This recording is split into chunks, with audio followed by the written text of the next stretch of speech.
France Inter. L'histoire du monde à 7h moins le quart, Anthony Bélanger. Ça faisait longtemps que vous ne nous aviez pas donné de nouvelles de l'ancien roi d'Espagne, Juan Carlos Ier. Bon, il faut dire qu'il n'y avait pas grand-chose à raconter. Il coule une retraite paisible aux Émirats Arabes Unis depuis août 2020. Il avait fui à l'époque, souvenez-vous, devant une inculpation pour fraude fiscale, blanchiment et intimidation de témoins. Et voilà que lundi, un jet privé en provenance d'Abu Dhabi se posait à l'aéroport de Pontevedra, en Galice, avec à son bord l'ex-monarque qui, tranquillement, venait assister à la 8e édition de la régate portant son nom de la petite cité balnéaire de San Censo.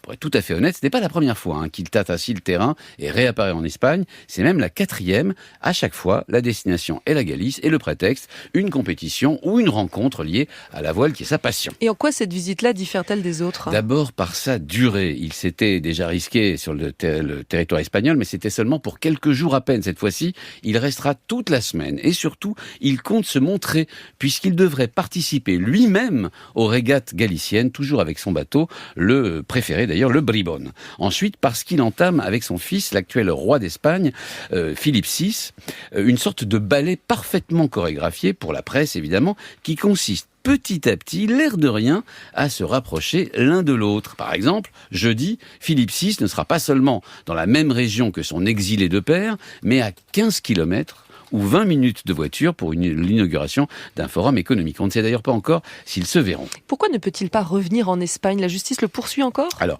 d'un point de vue judiciaire, il pourrait revenir dès maintenant. La justice espagnole a clos le dossier l'an dernier. Elle s'est même vantée, au début du mois, d'avoir fait rentrer dans les caisses de l'État un peu plus de 5 millions d'euros d'amende et d'arriérés d'impôts. L'issue est désormais uniquement politique. La Maison Royale comptait beaucoup sur la victoire de la droite aux législatives de juillet dernier pour que Juan Carlos puisse justement rentrer au pays. Jusqu'à présent, c'est la gauche qui dirige l'Espagne et depuis le 2018, elle y était très hostile. D'ailleurs, le chef des conservateurs du Parti populaire, il s'appelle Alberto Feijóo, avait fait savoir d'avance qu'il ne verrait aucun inconvénient au retour de Juan Carlos. Le problème, c'est qu'il a perdu les élections et les conservateurs n'obtiendront pas, dans les jours prochains, de majorité à l'Assemblée pour former un gouvernement. Juan Carlos devra donc attendre et se contenter encore quelques temps de ses apparitions navales et galiciennes.